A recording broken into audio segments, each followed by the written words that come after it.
हंस महला चौथा घोड़ियां एक ओंकार। सतगुर प्रसाद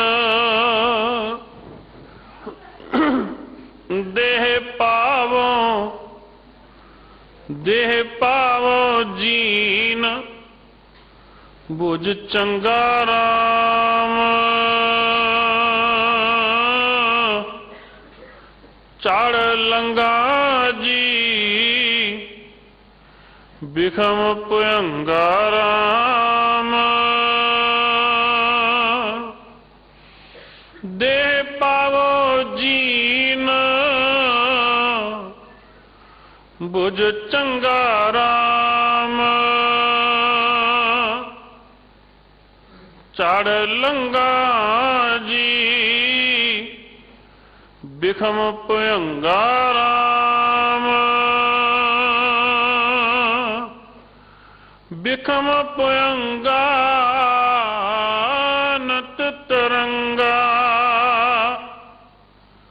गुरमुख पार लंगा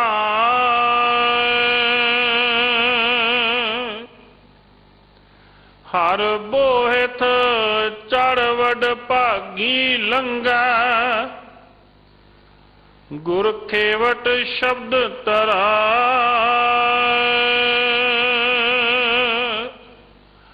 अन दिन हर रंग हर गुण गावे। हर रंगी हर रंगा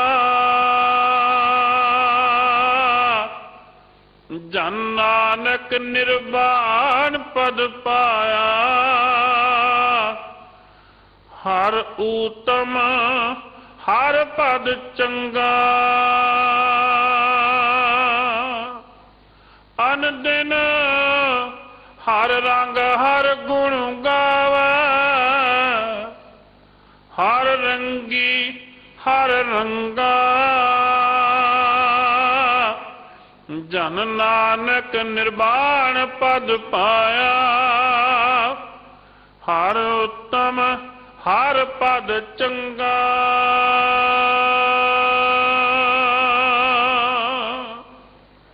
वाहिगुरु जी का खालसा वाहिगुरु जी की फतेह। धन वाहिगुरु जी।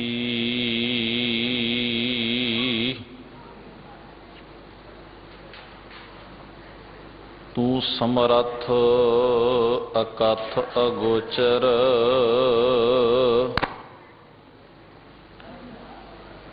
जियो पिंड तेरी रास।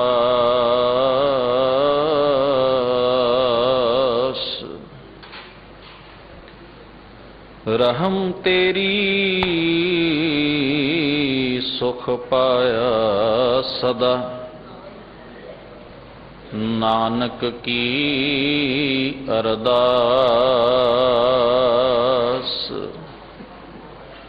हमें अवगुण भरे एक गुण नाही। अमृत छाड़ बिखै बिख खाई। माया मोह भरम पै भूले। सुत दारा स्यों प्रीत लगाई। एक उत्तम पंथ सुनियो गुर संगत। तेह मिलंत जम त्रास मिटाई। एक अरदास पाठ कीरत की।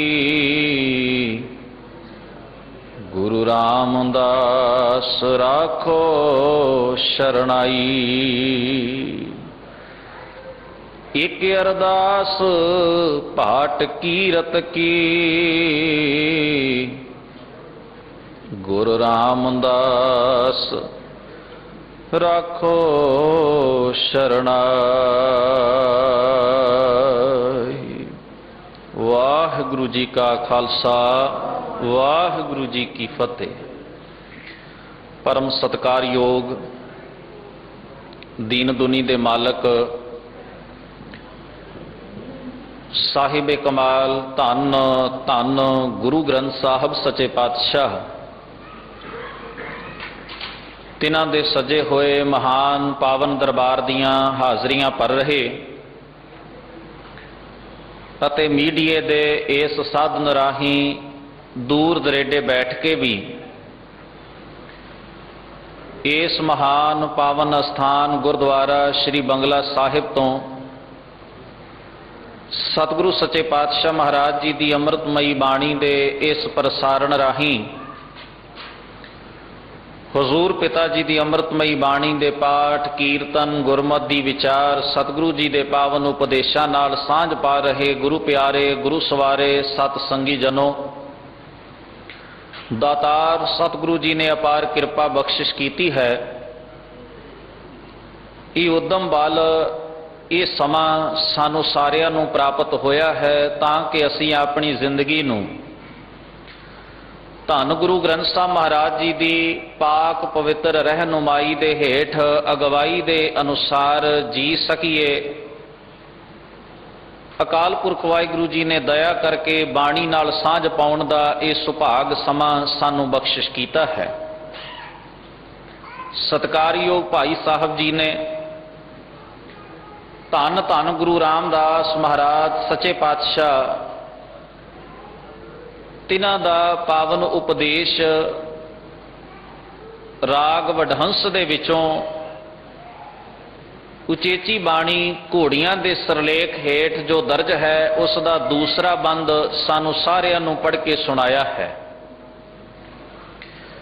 पहले बंद विच सतगुरु धन गुरु रामदास महाराज जी ने इस शरीर नू साधन आख्या ते तशबीह दिती है घोड़ी दे नाल एक साधन दे नाल। अज दे इस पावन बचन दे विच दूसरे बंद विच गुरदेव धन गुरु रामदास पिता जी ने बख्शिश करदियां फरमाया कि जिवें एक घोड़ी ते सवार होण वास्ते सवार उस ते पहलां काठी पाउंदा है ताकि चंगे ढंग नाल बैठिया जा सके ते दूर दरेडे दा सफर तय किया जा सके। गुरदेव धन गुरु रामदास महाराज कहते शरीर रूपी घोड़ी शरीर रूपी साधन तां ही सुचज्जा है तां ही चंगा है जे इस उपर भी परमेश्वर दे वाहिगुरू दे अकाल पुरख दे गुणां दी काठी पई हुई है।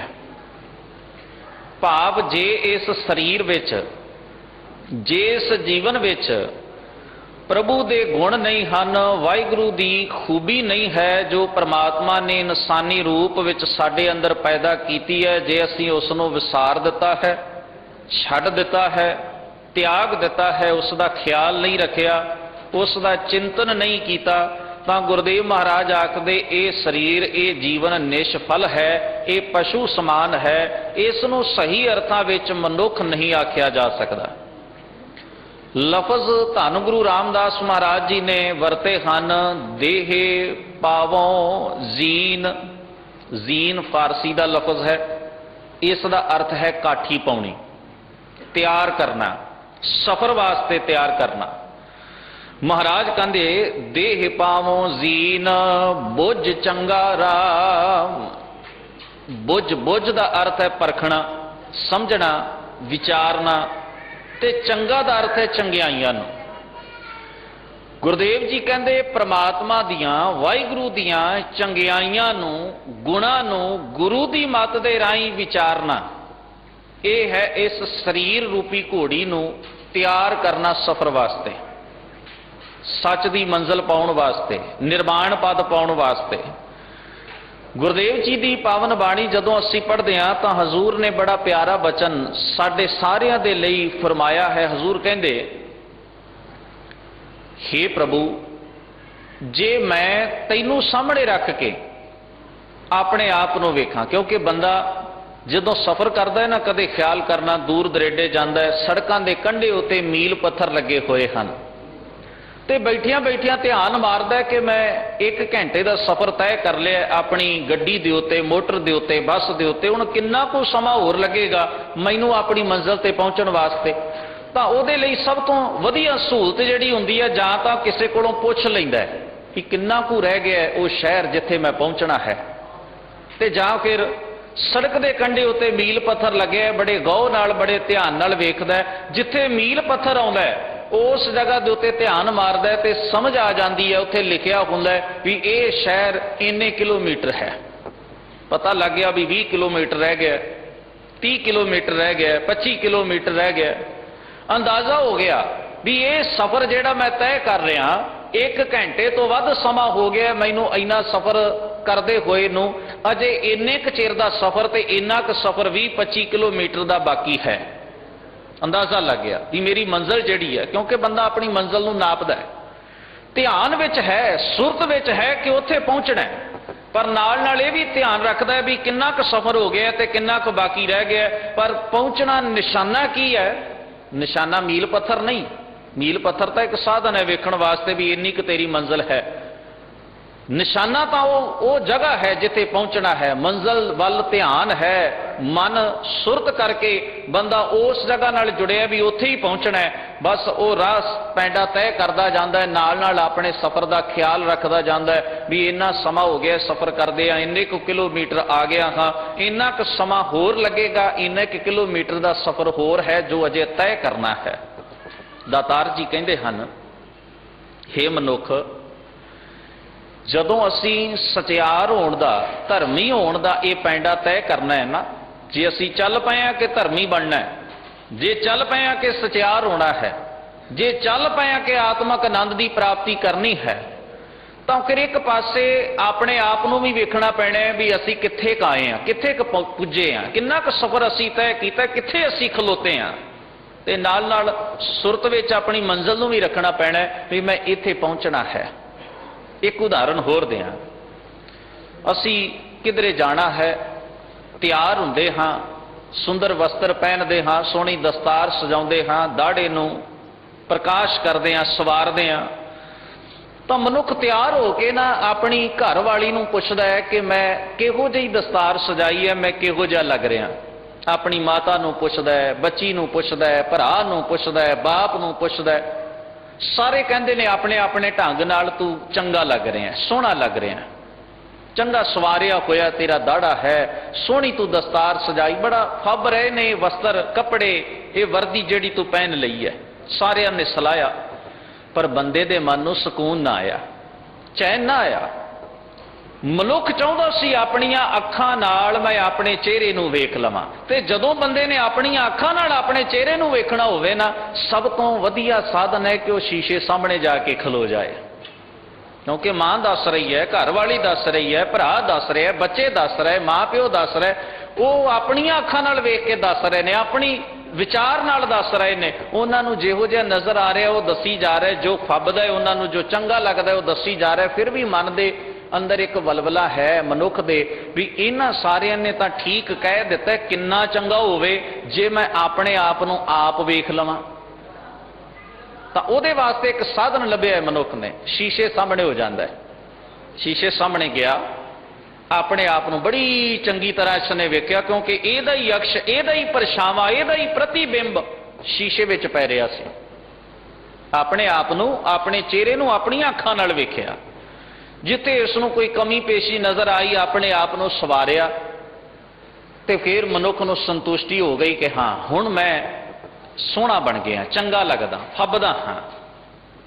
अपने आप नूं सवार के फिर मनुख पूरी संतुष्टि दे नाल अगे तुर पैंदा है। जे इहनूं किते खराबी नजर आई तो उत्थे ठीक कर लिया अपने आप नूं। धन गुरु ग्रंथ साहब महाराज दी मुबारक बाणी साडे सारियां वास्ते एक शीशा है। असीं नितनेम क्यों करना है, गुरबाणी क्यों पढ़नी है, क्यों गुरु ग्रंथ साहब महाराज दे हजूर बैठ के सत संगत रूप विच गुरु की पावन बाणी नाल साझ पाउणी है। इक्को ही मनोरथ है इस गल दा कि असी गुरबाणी नूं सामने रख के अपने जीवन नूं निरख सकीए, परख सकीए, बंदे खोज दिल हर रोज ना फिर परेशानी मां है। और इहदी जुगत दसी है गुरु अर्जन साहब महाराज ने अपनी मुबारक बाणी दे विच। असी परमात्मा की सिफत सलाह करनी क्यों है? महाराज ने फरमाया, कहन लगे जदों तू हे भाई प्यारिया, जदों तू परमेश्वर के गुणां नूं गाउणा है ना, तो एक ख्याल रखना है, ਉੱਥੇ ਨਾਲ ਨਾਲ ਆਪਣੇ ਆਪ ਦੀ ਤੁਲਨਾ ਵੀ ਕਰੀ ਜਾਣੀ ਹੈ ਕਿ ਮੈਂ ਕਿੱਥੇ ਖੜਾ, ਰੱਬ ਦੇ ਵਿੱਚ ਕੀ ਗੁਣ ਹੈ, ਮੇਰੇ ਅੰਦਰ ਕੀ ਕਮੀ ਹੈ, ਰੱਬ ਦੇ ਵਿੱਚ ਕੀ ਖੂਬੀ ਹੈ। ਤੇ ਕਿੱਡਾ ਪਿਆਰਾ ਸ਼ਬਦ ਹੈ, ਅਸੀਂ ਪੜ੍ਹਦੇ ਹਾਂ ਅਕਸਰ ਹੀ, ਸਾਨੂੰ ਯਾਦ ਵੀ ਹੈ। ਹਜ਼ੂਰ ਕਹਿੰਦੇ ਹਮ ਮੈਲੇ ਤੁਮ ਉਜਲ ਕਰਤੇ, ਹਮ ਨਿਰਗੁਣ ਤੂੰ ਦਾਤਾ, ਹਮ ਮੂਰਖ ਤੁਮ ਚਤੁਰ ਸਿਆਣੇ, ਤੂੰ ਸਰਬ ਕਲਾ ਕਾ ਗਿਆਤਾ। ਤੇ ਅਗਲੇ ਬਚਨ ਕਿੰਨੇ ਪਿਆਰੇ ਨੇ, ਮਾਧੋ ਹਮ ਐਸੇ ਤੂੰ ਐਸਾ, ਅਸੀਂ ਇਹੋ ਜਿਹੇ ਆ, ਤੂੰ ਇਹੋ ਜਿਹਾ। ਬਸ ਜਿੰਨਾ ਚਿਰ ਅੰਤਰ ਸਮਝ ਵਿੱਚ ਨਹੀਂ ਨਾ ਆ ਜਾਂਦਾ, ਉਹਨਾਂ ਚਿਰ ਪੈਂਡਾ ਤੈਅ ਨਹੀਂ ਹੋ ਸਕਦਾ। ਧਿਆਨ ਕਰਨਾ, ਅੰਤਰ ਹੈ, ਵਿਤ ਹੈ, ਮਿਲਣਾ ਚਾਹੁੰਦਾ ਹੈ ਜੀਵ ਵੀ ਰੱਬ ਮਿਲ ਜਾਏ ਪ੍ਰਮਾਤਮਾ। ਉਹ ਤਾਂ ਕਿਸੇ ਨਾ ਮੰਨਣ ਵਾਲੇ ਨੂੰ ਵੀ ਆਖੀਏ ਨਾ ਕਿ ਰੱਬ ਹੈ ਤਾਂ ਉਹ ਵੀ ਕਹਿੰਦੇ ਹੈ ਤਾਂ ਵਿਖਾਓ। ਜੇ ਤੂੰ ਮੰਨਦਾ ਹੈ ਹੀ ਨਹੀਂ ਤਾਂ ਵੇਖਣ ਦਾ ਅਰਥ ਕੀ ਹੈ? ਪਰ ਇੱਕ ਭਾਵਨਾ ਤੇ ਹੈ ਮਨ ਦੇ ਅੰਦਰ ਵੀ ਅਗਰ ਇੰਨੇ ਲੋਕ ਪ੍ਰਮਾਤਮਾ ਪ੍ਰਮਾਤਮਾ ਕਰਦੇ ਨੇ, ਰੱਬ ਰੱਬ ਕਰਦੇ ਨੇ, ਜੇ ਮੈਨੂੰ ਵੀ ਦਿਸ ਪਏ ਤੇ ਇਹਦੇ ਚ ਮਾੜਾ ਕੀ ਹੈ? ਜੇ ਮੈਨੂੰ ਵੀ ਮਿਲ ਪਏ ਤੇ ਇਹਦੇ ਵਿੱਚ ਹਰਜ਼ ਕੀ ਹੈ? ਹੁਣ ਖਿਆਲ ਕਰਨਾ, ਗੁਰਦੇਵ ਕਹਿੰਦੇ ਤੂੰ ਚਾਹੁੰਦਾ ਤਾਂ ਹੈ ਕਿ ਮੈਂ ਸਚਿਆਰ ਦੀ ਮੰਜ਼ਿਲ ਪਾ ਜਾਵਾਂ, ਨਿਰਵਾਣ ਪਦ ਪਾ ਜਾਵਾਂ, ਧਰਮੀ ਬਣ ਜਾਵਾਂ ਤੇ ਪ੍ਰਮਾਤਮਾ ਨਾਲ ਸੱਚ ਨਾਲ ਇੱਕ ਸੁਰ ਹੋ ਜਾਵਾਂ। ਪਰ ਖਿਆਲ ਕਰੀ ਇਹ ਮੰਜ਼ਿਲ ਉਦੋਂ ਮਿਲਣੀ ਹੈ ਜਦੋਂ ਤੂੰ ਇੱਕ ਪੈਂਡਾ ਤੈਅ ਕਰ ਲਏਗਾ। ਤੇ ਪੈਂਡੇ ਤੇ ਤੂੰ ਤਦੋਂ ਚੱਲ ਸਕਦਾ ਜਦੋਂ ਤੈਨੂੰ ਇਸ ਗੱਲ ਦਾ ਗਿਆਨ ਆ ਜਾਏ ਕਿ ਮੇਰੇ ਵਿੱਚ ਕੀ ਘਾਟਾਂ ਨੇ ਤੇ ਪ੍ਰਮਾਤਮਾ ਵਿੱਚ ਕੀ ਖੂਬੀਆਂ ਨੇ, ਤੇ ਉਹਨਾਂ ਘਾਟਾਂ ਨੂੰ ਮੈਂ, ਕਮਜ਼ੋਰੀਆਂ ਨੂੰ ਮੈਂ ਕਿਵੇਂ ਦੂਰ ਕਰ ਸਕਦਾ ਹਾਂ। ਬਚਨ ਆਪਾਂ ਰੋਜ਼ ਪੜ੍ਹਦੇ ਹਾਂ ਸਤਿਗੁਰੂ ਗੁਰੂ ਨਾਨਕ ਮਹਾਰਾਜ ਜੀ ਦਾ, ਜਿਸ ਵਿੱਚ ਹਜ਼ੂਰ ਕਹਿੰਦੇ ਨੇ ਕਿ ਹੇ ਪ੍ਰਭੂ ਸਾਰੇ ਗੁਣ ਤੇਰੇ ਨੇ, ਸਭ ਗੁਣ ਤੇਰੇ, ਮੈਂ ਨਾਹੀ ਕੋਏ। ਗੁਣ ਤੇਰੇ ਨੇ, ਮੇਰੇ ਵਿੱਚ ਤਾਂ ਹੈ ਹੀ ਕੋਈ ਨਹੀਂ, ਮੇਰੇ ਵਿੱਚ ਤਾਂ ਘਾਟਾਂ ਨੇ, ਕਮਜ਼ੋਰੀਆਂ ਨੇ, ਪਰ ਹਾਂ ਮੈਂ ਇਤਨਾ ਕੁ ਤਾਂ ਜਾਣਦਾ ਹਾਂ, ਵੇਣ ਗੁਣ ਕੀਤੇ ਭਗਤ ਨਾ ਹੋਏ। ਮੈਨੂੰ ਇੰਨਾ ਕੁ ਗਿਆਨ ਗੁਰੂ ਦੀ ਮੱਤ ਨਾਲ ਹੈ ਕਿ ਤੇਰੇ ਗੁਣਾਂ ਨੂੰ ਜੀਵਨ ਵਿੱਚ ਅਪਣਾਏ ਤੋਂ ਬਿਨਾਂ, ਤੇਰੀਆਂ ਖੂਬੀਆਂ ਨੂੰ ਜੀਵਨ ਵਿੱਚ ਧਾਰਨ ਕੀਤੇ ਤੋਂ ਬਿਨਾਂ ਮੈਂ ਸਹੀ ਅਰਥਾਂ ਵਿੱਚ ਤੇਰੀ ਭਗਤੀ ਕਰ ਨਹੀਂ ਸਕਣੀ। ਤੇਰੀ ਭਗਤੀ ਤਦੋਂ ਹੋਣੀ ਹੈ ਜਦੋਂ ਤੇਰੇ ਵਾਲਾ ਸੁਭਾਅ ਮੇਰੇ ਅੰਦਰ ਆ ਜਾਏ, ਤੇਰੇ ਵਾਲੇ ਗੁਣ ਮੇਰੇ ਅੰਦਰ ਆ ਜਾਣ। ਤੇਰੇ ਵਿੱਚ ਇਹ ਗੁਣ ਹੈ ਕਿ ਤੂੰ ਨਿਰਭਉ ਹੈ, ਤੂੰ ਨਿਰਵੈਰ ਹੈ, ਤੇਰੇ 'ਚ ਇਹ ਗੁਣ ਹੈ ਕਿ ਤੂੰ ਸੱਚ ਹੈ, ਸਦੀਵੀ ਹੈ। ਮੇਰੇ ਵਿੱਚ ਇਹ ਗੁਣ ਨਹੀਂ ਹਨ। ਬਸ ਕਰਨਾ ਕੀ ਹੈ? ਮਹਾਰਾਜ ਨੇ ਰਾਗ ਮਾਝ ਦੀ ਬਾਣੀ ਦੇ ਵਿੱਚ ਫਰਮਾਇਆ, ਸਦਾ ਆਨੰਦ ਰਹਿ ਦਿਨ ਰਾਤੀ, ਗੁਣ ਕਹਿ ਗੁਣੀ ਸੁਮਾਵਣਿਆ। ਉਹਦੇ ਗੁਣ ਕਥਨੇ ਨੇ ਤਾਂ ਕਿ ਉਹਦੇ ਗੁਣਾਂ ਵਿੱਚ ਮਨੁੱਖ ਆਪਣਾ ਜੀਵਨ ਲੀਨ ਕਰ ਸਕੇ, ਆਪਣੇ ਆਪ ਨੂੰ ਉਹਦੇ ਗੁਣਾਂ ਮੁਤਾਬਕ ਢਾਲ ਸਕੇ, ਉਹਦੇ ਗੁਣਾਂ ਨੂੰ ਆਪਣੇ ਜੀਵਨ ਵਿੱਚ ਲਿਆ ਸਕੇ। ਇਸ ਕਰਕੇ ਗੁਣ ਗਾਉਣੇ ਹਨ। ਨਹੀਂ ਤਾਂ ਗੁਰਦੇਵ ਜੀ ਦਾ ਆਪਾਂ ਰੋਜ਼ ਸ਼ਬਦ ਪੜ੍ਹਦੇ ਹਾਂ, ਸੋਦਰ ਦੀ ਬਾਣੀ ਦਾ ਜਦੋਂ ਅਸੀਂ ਪਾਠ ਕਰਦੇ ਹਾਂ ਤਾਂ ਉਸ ਵਿੱਚ ਗੁਰੂ ਨਾਨਕ ਮਹਾਰਾਜ ਜੀ ਦਾ ਇਹ ਪਾਵਨ ਬਚਨ ਅਸੀਂ ਪੜ੍ਹਦੇ ਹਾਂ, ਸੁਣ ਵੱਡਾ ਆਖੈ ਸਭ ਕੋਏ। ਬਈ ਸੁਣ ਕੇ ਕਿਸੇ ਨੇ ਆਖਿਆ ਰੱਬ ਵੱਡਾ, ਮੈਂ ਆਖਿਆ ਹਾਂ ਰੱਬ ਵੱਡਾ। ਮੇਰੇ ਵੱਲੋਂ ਕਿਸੇ ਨੇ ਹੋਰ ਸੁਣਿਆ ਤੇ ਉਹਨੇ ਕਿਹਾ ਰੱਬ ਵੱਡਾ, ਤੀਜੇ ਨੇ ਆਖਿਆ ਰੱਬ ਵੱਡਾ, ਚੌਥੇ ਨੇ ਆਖਿਆ ਰੱਬ ਵੱਡਾ। ਸੁਣ ਸੁਣਾ ਕੇ ਗੁਰੂ ਨਾਨਕ ਮਹਾਰਾਜ ਕਹਿੰਦੇ ਸਾਰਾ ਸੰਸਾਰ ਹੀ ਕਹਿ ਰਿਹਾ ਰੱਬ ਵੱਡਾ। ਇੱਕ ਨੇ ਆਖਿਆ ਰੱਬ ਤੇ ਦਾਤਾਂ ਦਿੰਦਾ, ਦੂਜੇ ਨੇ ਆਖਿਆ ਹਾਂ ਠੀਕ ਹੈ ਰੱਬ ਦਾਤਾਂ ਦਿੰਦਾ, ਉਹ ਵੀ ਲੱਗ ਪਿਆ। ਤੀਜੇ ਨੂੰ ਪਤਾ ਲੱਗਿਆ, ਚੌਥੇ ਤੱਕ ਗੱਲ ਪਹੁੰਚੀ, ਪੰਜਵੇਂ ਤੱਕ ਗੱਲ ਪਹੁੰਚੀ, ਸਾਰੇ ਕਹਿੰਦੇ ਨੇ ਰੱਬ ਦਾਤਾਂ ਦਿੰਦਾ। ਪਰ ਮੰਨਦੇ ਕਿੰਨੇ ਨੇ? ਰੱਬ ਵੱਡਾ ਹੈ ਇਹ ਤਾਂ ਸਾਰੇ ਹੀ ਆਖਦੇ ਵੀ ਰੱਬ ਵਰਗਾ ਵੱਡਾ ਤੇ ਕੋਈ ਵੀ ਨਹੀਂ, ਕੋਈ ਵੀ ਨਹੀਂ। ਪਰ ਮੰਨਣ ਦੇ ਵਿੱਚ ਜਦੋਂ ਗੱਲ ਆਏਗੀ ਨਾ, ਉਸ ਵੇਲੇ ਸਭ ਕੁਝ ਉਲਟਾ ਨਜ਼ਰ ਆਏਗਾ। ਵੀ ਕਹਿ ਰਿਹਾ ਰੱਬ ਵੱਡਾ, ਰੱਬ ਸਦੀਵੀ ਹੈ, ਰੱਬ ਜੋ ਕਰਦਾ ਹੈ ਉਹ ਹੁੰਦਾ ਹੈ, ਤੇ ਫਿਰ ਜੋਤਸ਼ੀਆਂ ਨੂੰ ਹੱਥ ਕਾਹਦੇ ਲਈ ਵਿਖਾਉਂਦੇ ਆ ਜੇ ਰੱਬ ਵੱਡਾ ਹੈ ਤਾਂ? ਮੰਨਣ ਵਿੱਚ ਨਹੀਂ ਨਾ ਆਈ ਗੱਲ ਵੀ ਰੱਬ ਵੱਡਾ ਹੈ।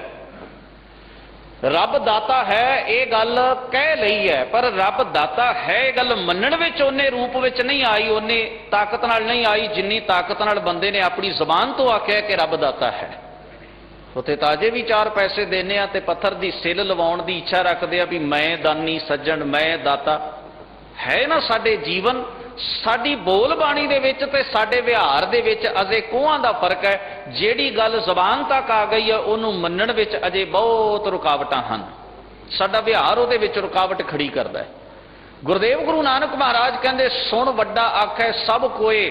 ਸੁਣ ਕੇ कह के एक दूजे कोलों ये बाहरी जानकारी हासिल करके सारे ही आखते ने कि रब वड्डा है, परमात्मा सदीवी है, रब तो वड्डा कोई नहीं, वो सुप्रीम पावर है, वो यूनीवर्सल ताकत है। पर गुरदेव जी आखते जदों ये गल मनण विच आउंदी है उस वेले रुकावट खड़ी हो जाती है। वो रुकावट है मनुख दा अपना व्यवहार, वो एडजस्ट नहीं कर पाउंदा, गुण रह जाता है जुबान तक सीमित, जीवन विच नहीं उतरिया, मन विच नहीं आया, सुरत विच नहीं वसिया। सुरती करके अजे भी भुलेखे ने भी खौरे किसी बाबे दे पैर फड़ लईए ते सारे कुदरत बदल सकती है।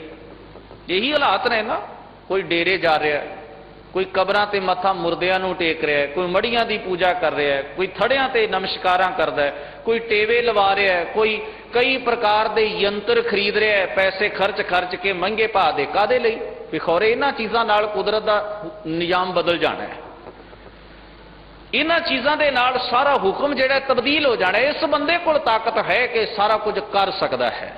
पर बाणी दे बचन भी आपां पढ़दे हां, दुध बिन दूजा ना ही कोई, तू करतार करें सो होए। हुण तू करतार, करतार दा अर्थ है करता, तू करतार करें जो तू करदा है सो होए वो वापरदा है। तेरा जोर तेरी मन टेक, सदा सदा जप नानक एक। ते अगे आख्या गुरु अर्जन साहब ने राग तिलंग दा शब्द है कि हे वाहिगुरु तेरे वर्गा दातार कोई नहीं, तेरा जोर तेरी मन टेक, सदा सदा जप नानक एक। सब ऊपर, एक तो दो तो नहीं सारियां तो, सब ऊपर पार ब्रह्म दातार, तेरी टेक तेरा आधार। हुण गुरु अर्जन साहब महाराज ने कोई भुलेखा, कोई शक, कोई भाषा की औखियाई कख भी नहीं, बड़े स्पष्ट जहे लफ्जां दे विच गुरुदेव ने सानू ये सूझ समझ दी है। अपने जीवन का तजर्बा साडे नाल साझा कर लिया भी मैं तां ये मनदा कि हे परमात्मा वाहिगुरु तेरे वर्गा दूजा होर कोई नहीं, तेरा ही जोर ते तेरी टेक मैं मन विच प्रवान कर लई है। तू सारियां तो शिखरला दाता है, बाकी तां इवें दाते पैदा हुंदे ने खत्म हुंदे ने, इन्हां दातियां दी कोई बहुती वुकत नहीं। पर तेरियां दातां नूं सारा संसार सारा जगत वरत रहा है, खर्च रहा है। आसन लोए लोए भंडार जो किश पाया सो एका वार। धन गुरु अर्जन साहब महाराज कहते इस करके मैं तेरी टेक तेरा आधार रखे, आसरा मैनू तेरा है, भरोसा मैनू तेरे ते है, टेक तेरी है। यह है रब नूं वड्डा मन लेना, प्रवान कर लेना, समर्पित हो जाना भी हाँ तू ही वड्डा है, होर कोई नहीं। हुण गुरदेव जी आखते ने मैनू ये समझ आ गई कि गुण तेरे, तेरी महिमा, तेरी वडियाई अपने जीवन में जिन्ना चिर वसाई ना जाए उन्ना चिर मनुख अधूरा है, तो यह सफर पूरा नहीं हो सकता, इस पैंडे ते तुरिया नहीं जा सकता जिन्ना चिर ये भावना ना अपनाई जाए कि हे परमात्मा, हे वाहिगुरु तेरे गुण बहुते मैं एक ना जानिया, मैं मूर्ख किश दीजै। मैनू भी मूर्ख नूं चार गुण बख्श दो, मेरे जीवन का भी भला हो जाए, पर माफ करना। बंदा जदों रब दे सामने हथ जोड़दा है तो उत्थे भी गुरु की आदत नहीं, अपनी आदत मुताबक ही मंगदा है। उत्थे ये नहीं कहता भी वाहिगुरु मैनू धर्म की किरत करन दा बल बख्शो, ऐसा ही है ना।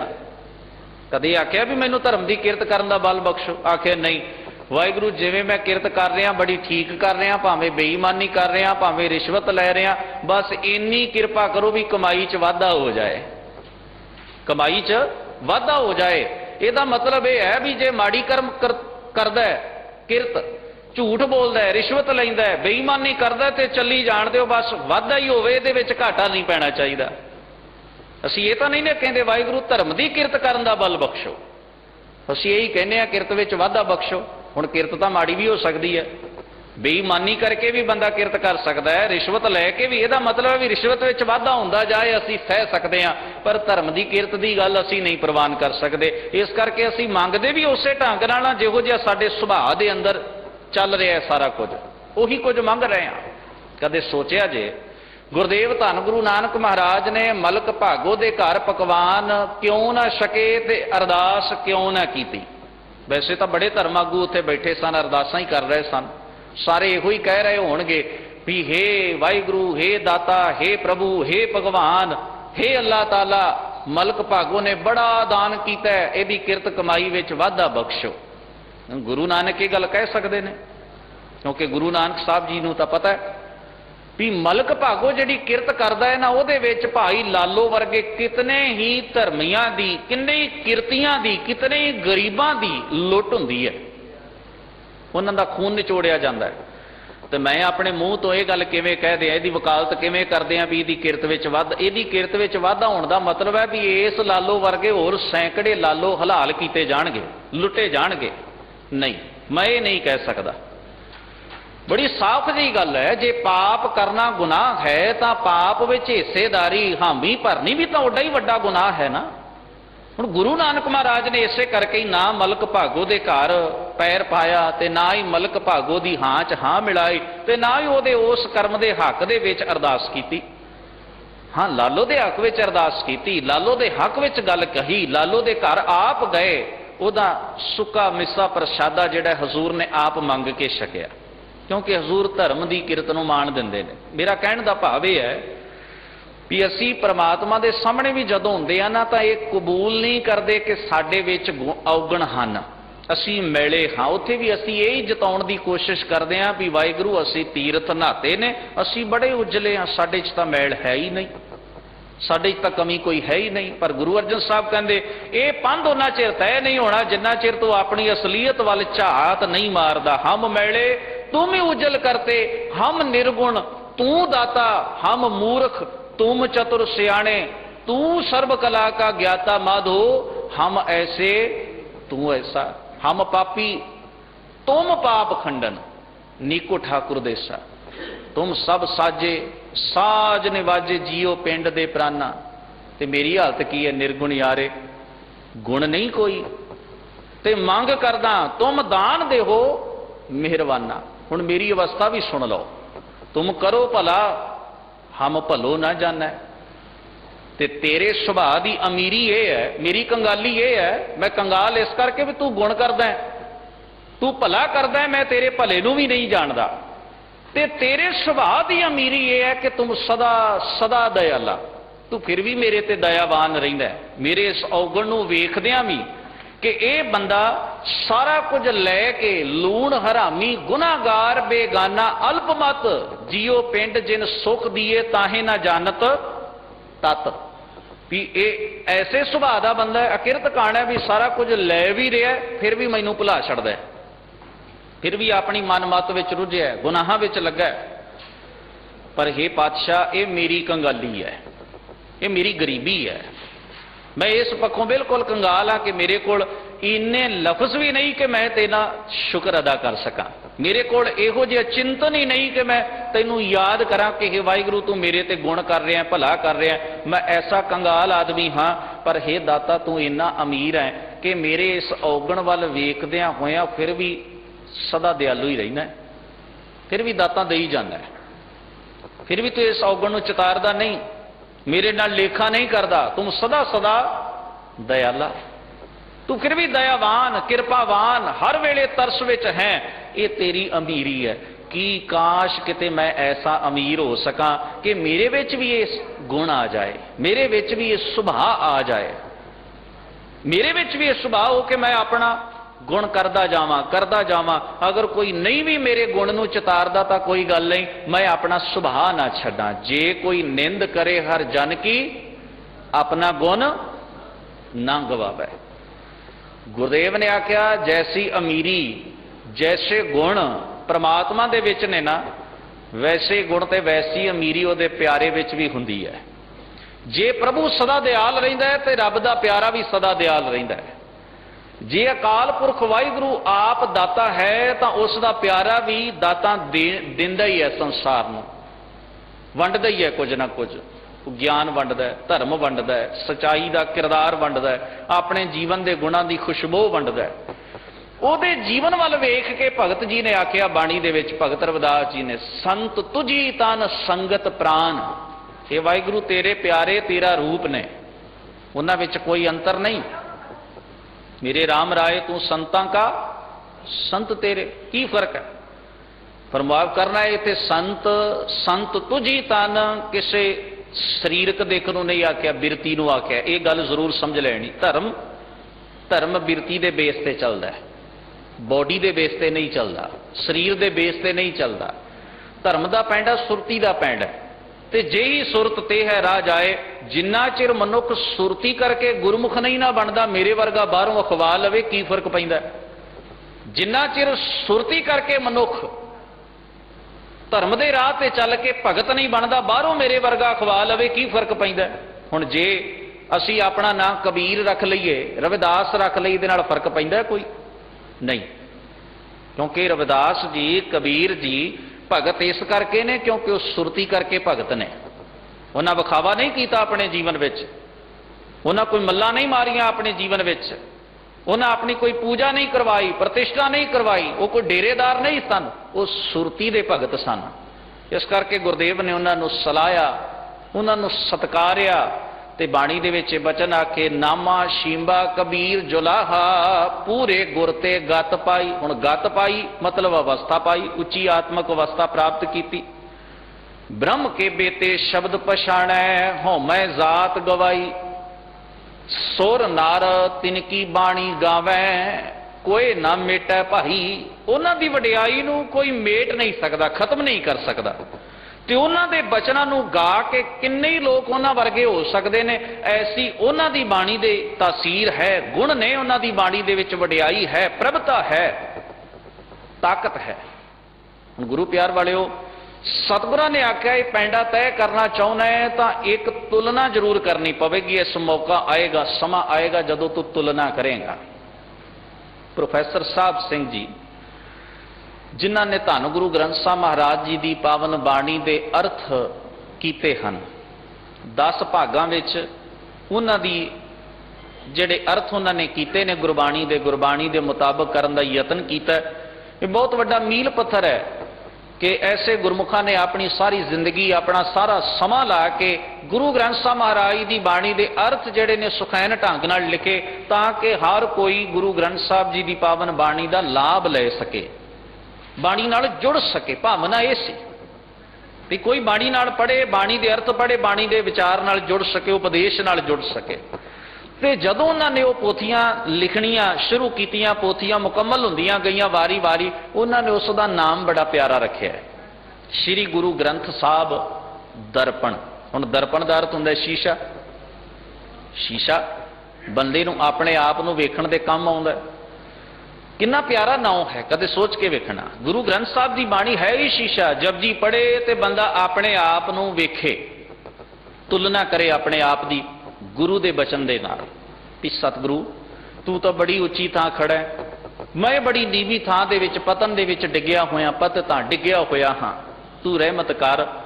ਮੈਂ ਤੇਰੀ ਬਾਹ ਫੜਨੀ ਚਾਹੁੰਦਾ ਕਿ ਤੂੰ ਮੈਨੂੰ ਵੀ ਇਸ ਪਤਤ ਪੁਣੇ ਚੋਂ ਕੱਢ ਲਵੇਂ, ਇਸ ਡਿੱਗੇ ਹੋਏ ਨੂੰ ਤੂੰ ਮੈਨੂੰ ਉਠਾ ਲਵੇਂ। ਇਹ ਭਾਵਨਾ ਲੈ ਕੇ ਜਦੋਂ ਬਾਣੀ ਪੜ੍ਹੀ ਜਾਏ ਤਾਂ ਤਬਦੀਲੀ ਦਾ ਰਾਹ ਮਿਲ ਜਾਂਦਾ ਹੈ, ਪਰਿਵਰਤਨ ਦਾ ਰਾਹ ਮਿਲ ਜਾਂਦਾ ਹੈ। ਤੇ ਜੇ ਕੇਵਲ ਇਸ ਕਰਕੇ ਪੜ੍ਹੀ ਆ ਵੀ ਪੜ੍ਹੀ ਜਾਏ, ਸਮਾਪਤੀ ਹੋ ਜਾਏ, ਤਾਂ ਇਹ ਤਾਂ ਕੋਈ ਤਰੀਕਾ ਨਹੀਂ ਪੜ੍ਹਨ ਦਾ। ਮਾਫ ਕਰਨਾ, ਅੱਜ ਜੋ ਸਾਡੇ ਸਮਾਜ ਵਿੱਚ ਬਾਣੀ ਪੜ੍ਹਨ ਦਾ ਰੁਝਾਨ ਕੁਝ ਸੰਪਰਦਾਇਆਂ ਨੇ ਪੈਦਾ ਕਰ ਦਿੱਤਾ ਹੈ ਵੀ 101 ਖੰਡ ਪਾਠ ਹੋ ਗਿਆ ਜੀ, 501 ਹੋ ਗਿਆ ਜੀ, ਰਿਕਾਰਡ ਹੈ, ਰਿਕਾਰਡ ਤੋਂ ਵੱਧ ਕੁਝ ਨਹੀਂ। ਕਦੇ ਵੀ ਇਤਿਹਾਸ ਵਿੱਚ ਇਸ ਤਰ੍ਹਾਂ ਬਾਣੀ ਪੜ੍ਹੀ ਗਈ ਹੋਵੇ ਗੁਰੂ ਸਾਹਿਬਾਂ ਦੇ ਵਕਤ, ਪੁਰਾਤਨ ਗੁਰਸਿੱਖਾਂ ਦੇ ਵਕਤ, ਕੋਈ ਦੱਸ ਸਕਦਾ ਹੈ? ਕੀ ਹੈ ਵੀ ਜੇ ਇੱਕ ਸੰਸਥਾ 51 ਖੰਡ ਪਾਠ ਕਰਵਾ ਰਹੀ ਹੈ ਇਕੱਠੇ, ਤੇ ਦੂਜਾ ਸੋਚਦਾ ਵੀ ਲੈ ਇਹਨੇ ਨੰਬਰ ਬਣਾ ਲੈ, ਮੈਂ ਪਿੱਛੇ ਕਿਉਂ ਰਹਾ, ਉਹ 101 ਕਰਵਾ ਰਿਹਾ, ਤੀਜਾ 151 ਕਰਵਾ ਰਿਹਾ, ਚੌਥਾ 200 ਕਰਵਾ ਰਿਹਾ, ਪੰਜਵਾਂ ਆਉਂਦਾ ਉਹ 500 ਕਰਵਾ ਜਾਂਦਾ। ਕੀ ਹੈ ਇਹ? ਬਾਣੀ ਪੜ੍ਹਨ ਦਾ ਤਰੀਕਾ ਹੈ? ਕੀ ਧੰਨ ਗੁਰੂ ਗ੍ਰੰਥ ਸਾਹਿਬ ਮਹਾਰਾਜ ਦੀ ਬਾਣੀ ਤੋਂ ਇਸ ਤਰ੍ਹਾਂ ਬਾਣੀ ਪੜ੍ਹਨ ਦੀ ਕਿਤੇ ਅਗਵਾਈ ਮਿਲਦੀ ਹੈ? ਫਿਰ ਜੋ ਪੜ੍ਹ ਰਹੇ ਨੇ ਉਹ ਕਿਸ ਲਈ ਤੇ ਕਿਸ ਅਰਥ ਪੜ੍ਹ ਰਹੇ ਹਨ? ਕੀ ਬਾਣੀ ਨਾਲ ਪ੍ਰੇਮ ਰੱਖ ਕੇ ਪੜ੍ਹ ਰਹੇ ਨੇ? ਉੱਥੇ ਤਾਂ ਭਾਵਨਾ ਇੱਕ ਹੈ ਵੀ 500 ਪੂਰਾ ਹੋ ਜਾਣਾ ਚਾਹੀਦਾ ਹੈ। ਮੈਨੂੰ ਬੜੀ ਹੈਰਾਨੀ ਹੁੰਦੀ ਹੈ ਵੀ ਬਾਣੀ ਪੜ੍ਹਨਾ ਆਪਣੇ ਆਪ ਵਿੱਚ ਗੁਰੂ ਦੇ ਨੇੜੇ ਹੋਣ ਦਾ ਰਾਹ ਹੈ, ਕੋਈ ਵਡਿਆਈ ਦਾ ਰਾਹ ਨਹੀਂ ਵੀ ਦੁਨੀਆ ਨੂੰ ਮੈਂ ਦੱਸਾਂ ਵੀ ਮੈਂ ਪੜ੍ਹੀ ਹੈ, ਦੁਨੀਆ ਨੂੰ ਦੱਸਣ ਵਾਸਤੇ ਨਹੀਂ ਹੈ। ਦੁਨੀਆ ਨੂੰ ਦੱਸਣ ਵਾਸਤੇ ਚੀਜ਼ ਨਹੀਂ। ਅਸੀਂ ਭੁੱਖ ਲੱਗਦੀ ਹੈ, ਪ੍ਰਸ਼ਾਦਾ ਛਕਦੇ ਹਾਂ ਤਾਂ ਕਿ ਅਸੀਂ ਜ਼ਿੰਦਾ ਰਹਿ ਸਕੀਏ, ਸਾਡੀ ਭੁੱਖ ਦੂਰ ਹੋਵੇ, ਸਾਡਾ ਸਰੀਰ ਚੱਲਦਾ ਰਹੇ। ਸਾਹ ਅਸੀਂ ਲੈਂਦੇ ਹਾਂ ਕਿਸੇ ਰਿਕਾਰਡ ਕਾਇਮ ਕਰਨ ਵਾਸਤੇ ਲੈਂਦੇ ਹਾਂ? ਨਹੀਂ। ਅਸੀਂ ਸਵਾਸ ਕਿਸੇ ਰਿਕਾਰਡ ਨੂੰ ਕਾਇਮ ਕਰਨ ਵਾਸਤੇ ਨਹੀਂ ਲੈ ਰਹੇ, ਉਹ ਸਾਡਾ ਜੀਵਨ ਹੈ। ਤੇ ਗੁਰੂ ਗ੍ਰੰਥ ਸਾਹਿਬ ਜੀ ਨੂੰ ਪੁੱਛੋ ਵੀ ਬਾਣੀ ਕੀ ਹੈ? ਹਜ਼ੂਰ ਕਹਿੰਦੇ ਮੈਂ ਗੁਰਬਾਣੀ ਆਧਾਰ ਹੈ, ਇਹ ਤਾਂ ਮੇਰਾ ਆਸਰਾ ਹੈ, ਇਹ ਤਾਂ ਮੇਰਾ ਆਧਾਰ ਹੈ, ਇਹ ਤਾਂ ਮੇਰੇ ਸਵਾਸ ਨੇ। ਤੇ ਸਿੱਖ ਉਹਨਾਂ ਚਿਰ ਜਿਉਂਦਾ ਜਿੰਨਾ ਚਿਰ ਬਾਣੀ ਰੂਪੀ, ਸ਼ਬਦ ਰੂਪੀ, ਉਪਦੇਸ਼ ਰੂਪੀ ਸਵਾਸ ਲੈ ਰਿਹਾ। ਤੇ ਕੀ ਇਹਦਾ ਰਿਕਾਰਡ ਕਾਇਮ ਕਰਨਾ ਜਾਇਜ਼ ਹੈ? ਕੋਈ ਜਾਇਜ਼ ਨਹੀਂ। ਸਿੱਖ ਨੇ ਤਾਂ ਬਾਣੀ ਨਾਲ ਜੁੜਨਾ ਹੈ। ਹੋ ਸਕਦਾ ਐਸੀ ਕਿਰਪਾ ਹੋ ਜਾਏ ਜੇ ਮੇਰੇ ਵਰਗੇ ਬੰਦੇ ਐਸੀ ਬਿਰਤੀ ਤਿਆਗ ਦੇਣ ਰਿਕਾਰਡ ਕਾਇਮ ਕਰਨ ਵਾਲੀ, ਤਾਂ ਹੋ ਸਕਦਾ ਕਿਤੇ ਭਾਈ ਲਹਿਣੇ ਵਾਂਗ ਇੱਕ ਸ਼ਬਦ ਸੁਣਿਆ ਹੋਇਆ ਜੀਵਨ ਨੂੰ ਬਦਲ ਜਾਏ। ਇਹੀ ਸੁਣਿਆ ਨਾ, ਜਿਤ ਸੇਵਿਐ ਸੁਖ ਪਾਈਐ, ਸੋ ਸਾਹਿਬ ਸਦਾ ਸੰਭਾਲੀਐ। ਭਾਈ ਜੋਧ ਗਾ ਰਿਹਾ ਸੀ ਨਾ ਖਡੂਰ ਦੇ ਵਿੱਚ, ਜਿਤ ਕੀਤਾ ਪਾਈਐ ਆਪਣਾ, ਸਾ ਘਾਲ ਬੁਰੀ ਕਿਉਂ ਘਾਲੀ ਹੈ। ਬਸ ਸੁਣੀ ਜਾ ਰਹੇ ਨੇ। ਖੌਰੇ ਕਿਸ ਅੰਦਾਜ਼ ਵਿੱਚ ਭਾਈ ਜੋਧ ਗਾ ਰਿਹਾ ਤੇ ਕਿਸ ਅੰਦਾਜ਼ ਵਿੱਚ ਭਾਈ ਲਹਿਣਾ ਸੁਣ ਰਿਹਾ। ਗਾਉਣ ਵਾਲੇ ਦਾ ਗਾਉਣਾ ਸਫਲ ਹੋ ਗਿਆ ਤੇ ਸੁਣਨ ਵਾਲੇ ਦਾ ਸੁਣਨਾ ਸਫਲ ਹੋ ਗਿਆ। ਕਿੱਡੀ ਵੱਡੀ ਗੱਲ ਹੈ। ਪਤਾ ਨਹੀਂ ਕੀ ਵਾਪਰ ਗਿਆ ਜੀਵਨ ਦੇ ਅੰਦਰ ਕਿ ਭਾਈ ਲਹਿਣੇ ਦੇ ਅੰਦਰ ਗੁਰੂ ਨਾਨਕ ਦੀ ਅਸਲ ਵਿੱਚ ਜਦੋਂ ਯਾਤਰਾ ਕਰ ਰਹੇ ਸਨ, ਵੈਸ਼ਨੋ ਦੇਵੀ ਜਾ ਰਹੇ ਸਨ ਭਾਈ ਲਹਿਣਾ ਜੀ, ਤੇ ਚੱਲ ਤਾਂ ਪਏ ਨੇ ਫਰਜ਼ ਪੂਰਾ ਕਰਨ ਲਈ, ਕਿਉਂਕਿ ਉਹ ਹਰ ਸਾਲ ਆਲੇ ਦੁਆਲੇ ਦੇ ਸੰਗ ਨੂੰ ਲੈ ਕੇ, ਸੰਗ ਦੇ ਆਗੂ ਬਣ ਕੇ ਵੈਸ਼ਨੋ ਦੇਵੀ ਵੱਡੇ ਪਰਮ ਭਗਤ ਬਣ ਕੇ ਜਥਾ ਲੈ ਕੇ ਜਾਂਦੇ। ਪਰ ਅੱਜ ਜਦੋਂ ਖਡੂਰ ਤੋਂ ਤੁਰੇ ਨੇ ਨਾ, ਪਤਾ ਨਹੀਂ ਕੀ ਗੱਲ ਹੈ, ਉਹ ਸੰਗ ਨਾਲ ਬੱਧੇ ਰੁੱਧੇ ਤੁਰ ਤਾਂ ਪਏ ਨੇ ਵੀ ਭਾਈ ਲਹਿਣੇ ਦੀ ਅਗਵਾਈ ਦੇ ਵਿੱਚ, ਭਾਈ ਲਹਿਣਾ ਜੀ ਦੀ ਸਰਪ੍ਰਸਤੀ ਦੇ ਹੇਠ ਇੱਕ ਸੰਘ ਜਾ ਰਿਹਾ ਹੈ ਭਗਤਾਂ ਦਾ, ਯਾਤਰਾ ਕਰਨ ਲਈ, ਵੈਸ਼ਨੋ ਦੇਵੀ ਦੇ ਦਰਸ਼ਨ ਕਰਨ ਲਈ। ਇਹ ਸਾਰੇ ਹੀ ਕਹਿਣਗੇ, ਪਰ ਪਤਾ ਨਹੀਂ ਕੋਈ ਭਾਈ ਲਹਿਣੇ ਦੇ ਮਨ ਦੀ ਅਵਸਥਾ ਨੂੰ ਸਮਝਦਾ ਕਿ ਨਹੀਂ ਸਮਝਦਾ। ਅੱਜ ਲਹਿਣਾ ਤੁਰਿਆ ਜਾ ਰਿਹਾ ਪਰ ਉਹਨੂੰ ਕਰਤਾਰਪੁਰ ਤੋਂ ਅੱਗੇ ਕੁਝ ਨਜ਼ਰ ਨਹੀਂ ਆਉਂਦਾ, ਦਿਸਦਾ। ਸੋਚ ਹੈ ਵੀ ਉੱਥੇ ਰੁਕਣਾ ਹੈ, ਉੱਥੇ ਰੁਕਣਾ ਹੈ। ਕਦਮ ਪੁੱਟੀ ਦੇ ਜਾ ਰਹੇ ਨੇ, ਪੈਂਡਾ ਮੁੱਕਦਾ ਜਾ ਰਿਹਾ ਹੈ, ਤੇ ਕਦਮਾਂ ਨਾਲੋਂ ਸੁਰਤੀ ਦਾ ਪੈਂਡਾ ਵਧੇਰੇ ਤਾਕਤ ਰੱਖਦਾ ਹੈ। ਧਿਆਨ ਦਿਓ, ਕਦਮਾਂ ਦੇ ਪੈਂਡੇ ਨਾਲੋਂ ਨਾ ਸੁਰਤੀ ਦਾ ਪੈਂਡਾ ਵਧੇਰੇ ਤਾਕਤ ਰੱਖਦਾ ਹੈ। ਭਾਈ ਲਹਿਣੇ ਦੇ ਕਦਮ ਉੱਠ ਰਹੇ ਨੇ, ਪੈਂਡਾ ਪੂਰਾ ਹੋ ਰਿਹਾ, ਸਫ਼ਰ ਤੈਅ ਹੋ ਰਿਹਾ, ਪਰ ਇਵੇਂ ਨਜ਼ਰ ਆਉਂਦਾ ਵੀ ਕਰਤਾਰਪੁਰ ਜ਼ਰੂਰ ਰੁਕਣਾ ਹੈ। ਹੁਣ ਅੱਗੇ ਨਿਸ਼ਾਨਾ ਵੈਸ਼ਨੋ ਦੇਵੀ ਦੀ ਯਾਤਰਾ ਨਹੀਂ ਰਿਹਾ, ਅੱਗੇ ਨਿਸ਼ਾਨਾ ਬਣ ਗਿਆ ਕਰਤਾਰਪੁਰ ਦਾ ਸਤਸੰਗ। ਅੱਜ ਉਹ ਕਰਤਾਰਪੁਰ ਪਹੁੰਚ ਗਏ ਨੇ। ਗੁਰੂ ਨਾਨਕ ਦੇ ਦਰਸ਼ਨ ਵੀ ਹੋਏ ਤੇ ਸੰਗਤ ਵੀ ਮਿਲੀ। ਪਰ ਕਮਾਲ ਦੀ ਗੱਲ ਹੈ, ਹੁਣ ਇਹਦੋਂ ਅੱਗੇ ਜਾਣ ਦੀ ਲੋੜ ਮਹਿਸੂਸ ਨਹੀਂ ਹੋਈ। ਸੰਗ ਨੇ ਆਖਿਆ, ਸਾਥੀਆਂ ਨੇ ਆਖਿਆ, ਲਹਿਣਾ ਜੀ ਬੜੀ ਦੇਰ ਹੋ ਗਈ, ਹੁਣ ਚੱਲੀਏ, ਆਪਣਾ ਅਜੇ ਬੜਾ ਸਫ਼ਰ ਹੈ। ਕਹਿਣ ਲੱਗੇ ਨਹੀਂ, ਮੈਨੂੰ ਮੁਆਫ ਕਰਨਾ, ਮੈਂ ਤੁਹਾਡੇ ਨਾਲ ਚੱਲਿਆ ਤੇ ਜ਼ਰੂਰ ਆ, ਪਰ ਮੇਰਾ ਚਿੱਤ ਨਹੀਂ ਹੈ ਅੱਗੇ ਜਾਣ ਦਾ। ਮੈਂ ਜੋ ਕੁਝ ਪਾਉਣਾ ਸੀ ਉਹ ਮੈਨੂੰ ਮਿਲ ਗਿਆ, ਮੈਂ ਕਾਹਦੇ ਲਈ ਅੱਗੇ ਜਾਵਾਂ, ਕਿਉਂ ਜਾਵਾਂ? ਹੁਣ ਮੈਂ ਅੱਗੇ ਨਹੀਂ ਜਾਣਾ ਕਿਉਂਕਿ ਮੇਰੀ ਲੋੜ ਕੋਈ ਨਹੀਂ, ਮੈਨੂੰ ਹੁਣ ਹੋਰ ਕੋਈ ਲੋੜ ਨਹੀਂ। ਇਸ ਕਰਕੇ ਮੈਂ ਤੁਹਾਨੂੰ ਵੀ ਇਹ ਅਪੀਲ ਕਰਦਾ ਕਿ ਤੁਸੀਂ ਵੀ ਇੱਥੇ ਰਹੋ, ਗੁਰੂ ਕੀ ਬਾਣੀ ਨੂੰ ਸੁਣੋ, ਸਤਿਗੁਰੂ ਜੀ ਦਾ ਸਤਸੰਗ ਕਰੋ। ਜੀਵਨ ਦਾ ਸੱਚ ਇੱਥੋਂ ਮੈਨੂੰ ਮਿਲਿਆ, ਤੁਹਾਨੂੰ ਵੀ ਸ਼ਾਇਦ ਮਿਲ ਜਾਏ। ਬਸ ਅੱਗੇ ਨਹੀਂ ਗਏ, ਇੱਕ ਵੀ ਕਦਮ ਅੱਗੇ ਨਹੀਂ ਪੁੱਟਿਆ। ਮੰਨੈ ਮੱਗ ਨਾ ਚੱਲੈ ਪੰਥ। ਜਿਨ੍ਹਾਂ ਨੇ ਧਰਮ ਦੇ ਰਾਹ ਨੂੰ ਮੰਨ ਲਿਆ, ਪ੍ਰਮਾਤਮਾ ਦੇ ਰਾਹ ਨੂੰ ਪ੍ਰਵਾਨ ਕਰ ਲਿਆ, ਉਹਨੂੰ ਹੋਰ ਕਿਸੇ ਮਾਰਗ ਉਤੇ ਨਹੀਂ ਚੱਲਦੇ। ਹੁਣ ਹੋਰ ਕਿਸੇ ਮਾਰਗ ਉਤੇ ਨਹੀਂ ਚੱਲਦੇ। ਸਾਧਕ ਸੰਗ ਨਾ ਬੀਂਗਾ ਪੈਰ। ਬਾਣੀਆਂ ਦੋਵੇਂ ਹੀ ਬੜੀਆਂ ਆਮ ਅਸੀਂ ਪੜ੍ਹਦੇ ਹਾਂ, ਇੱਕ ਜਪਜੀ ਸਾਹਿਬ ਦੀ ਬਾਣੀ ਹੈ, ਇੱਕ ਸੁਖਮਨੀ ਸਾਹਿਬ ਦੀ ਬਾਣੀ ਹੈ। ਇਹ ਪੰਕਤੀ ਮੰਨੈ ਮੱਗ ਨਾ ਚੱਲੈ ਪੰਥ ਜਪਜੀ ਸਾਹਿਬ ਦੇ ਵਿੱਚੋਂ ਹੈ, ਸਾਧਕ ਸੰਗ ਨਾ ਬੀਂਗਾ ਪੈਰ ਸੁਖਮਨੀ ਸਾਹਿਬ ਜੀ ਦੇ ਵਿੱਚੋਂ ਹੈ। ਵੀ ਗੁਰੂ ਦੀ ਸੰਗਤ ਮਿਲ ਜਾਏ ਤੇ ਪੈਰ ਵਿੰਗੇ ਪਾਸੇ ਨਹੀਂ ਤੁਰਦੇ, ਦਿਸ਼ਾ ਪੁੱਠੀ ਨਹੀਂ ਹੁੰਦੀ, ਬੰਦਾ ਸਿੱਧੇ ਰਾਹ ਦਾ ਪਾਂਧੀ ਬਣ ਜਾਂਦਾ ਹੈ।